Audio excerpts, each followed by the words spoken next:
እሺ ይሄ ጥያቄ ለመስራት የሎጋሪዝም እና የኤክስፖነንት ህጎችን ማወቅ አለብን። ወደ ጥያቄው ስንሄድ የመጀመሪያው ኤክስፖነንት ህግ ማወቅ ያለብን ምንድነው? ኤ ሬዝ ቱ ኤም ፕላስ ኤን ማለት ኤ ሬዝ ኤም ታይምስ ኤ ሬዝ ኤን ማለት ነው። ስለዚህ እዚህ ጋር የተሰጡልን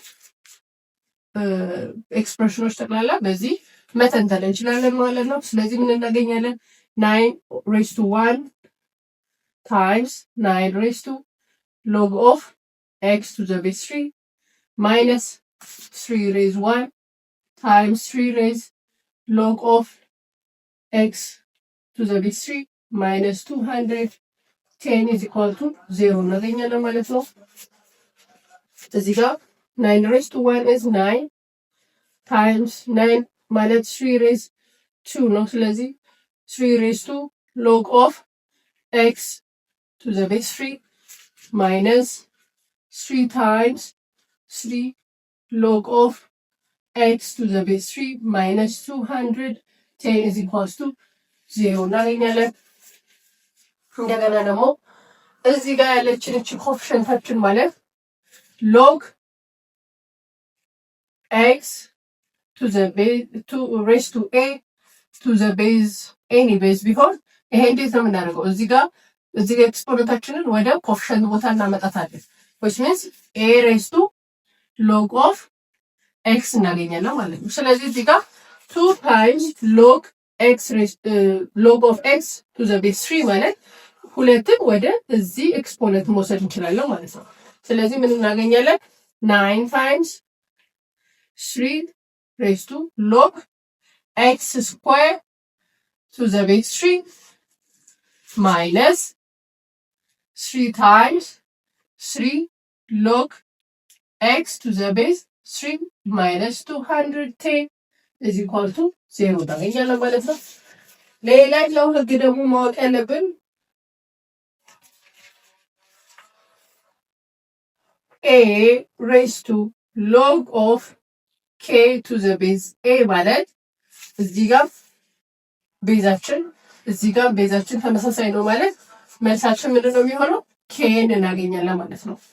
ሁለቱን አጣፍተን እዚህ ጋር ያለውን ማግኘት እንችላለን ማለት ነው። ስለዚህ ምን ይመጣል? እዚህ ጋር ይሄንን ስንቀይረው እንደዚህ 9 times 3 እዚህ ጋር 3 ነው። ስለዚህ እዚህ ጋር ምን እናገኛለን? x ስኩዌር ይቀራል ማለት ነው። ማይነስ እዚህ ጋር እንደዛ በተመሳሳይ እዚህ ጋር 3 እዚህ ጋር 3 ስለዚህ ሁለቱ ተጣፍቶ x ብቻውን ይቀራል። ስለዚህ 3x minus 210 is equal to 0 which is a quadratic equation ማለት ነው።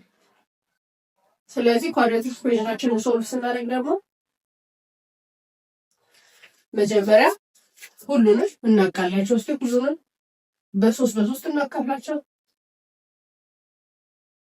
እዚህ ጋር ምን እናገኛለን? 3x ስኩዌር እናገኛለን። ማይነስ እዚህ ጋር x እናገኛለን። ማይነስ 17 እናገኛለን። እዚህ ኳንቱ 0 ይሄን ኳድራቲክ ኢኩዌሽን እናገኛለን ማለት ነው። ስለዚህ ይሄን ኳድራቲክ ኢኩዌሽን ሶልቭ ወደ ማድረግ እንሄድ ማለት ነው። ይሄንን ሶልቭ ለማድረግ ደግሞ የምንጠቀመው ፋክተራይዚንግ ሜተድ ነው። ፋክተራይዝ ሳደርገው ደግሞ ምንድነው መጀመሪያ የማደርገው? ተባዝተው እዚህ ጋር ሁለቱ ተባዝተው ቢሰጡንን ተባዝተው ማይነስ 210 ቢሰጡንን ተደምሮ ደግሞ ማይነስ 1 የሚሰጡንን ሁለት ቁጥሮች ፈልጋለሁ። ተባዝተው ማይነስ 210 ተደምሮ ደግሞ ማይነስ 1 የሚሰጡ ሁለት ቁጥሮች እንፈልጋለሁ። እነዛ ሁለት ቁጥሮች ደግሞ እነማን ናቸው? ማይነስ 15 ኤንድ ፖዚቲቭ 14 ናቸው። ሁለቱ ሲደመሩ ማይነስ 1 ይሰጣሉ። ሲባዙ ደግሞ 210 ይሰጡናል ማለት ነው። ስለዚህ በእነዚህ ቁጥሮች ተጠቅመን ፋክተራይዝ እናደርገዋለን ማለት ነው። ፋክተራይዝ ስናደርገው ምን ይሆናል? 3x ስኩዌር ማይነስ 15x ፕላስ 14x ማይነስ 17 is equals to 0 እናደርጋለን። እኚህን ሁለቱም ኮመን የሆነ ፋክተር እናወጣላቸዋለን። ከዚህ ውስጥ ኮመን ፋክተር ሳወጣ እዚህ ጋር 3x አለን። 3x ሳወጣ ከዚህ ጋር ምን ይቀራል? x ይቀራል። ማይነስ እዚህ ጋር ደግሞ ምን ይቀራል? 5 ይቀራል። ፕላስ ከ14 ኤንድ ደግሞ ከ17 ደግሞ ድጋሚ 14ን ፋክተር አድርጌ ሳወጣ 14 ይቀራል። x minus 5 ይቀራል። እዚህ ጋር በተመሳሳይ 0 ይቀርልናል።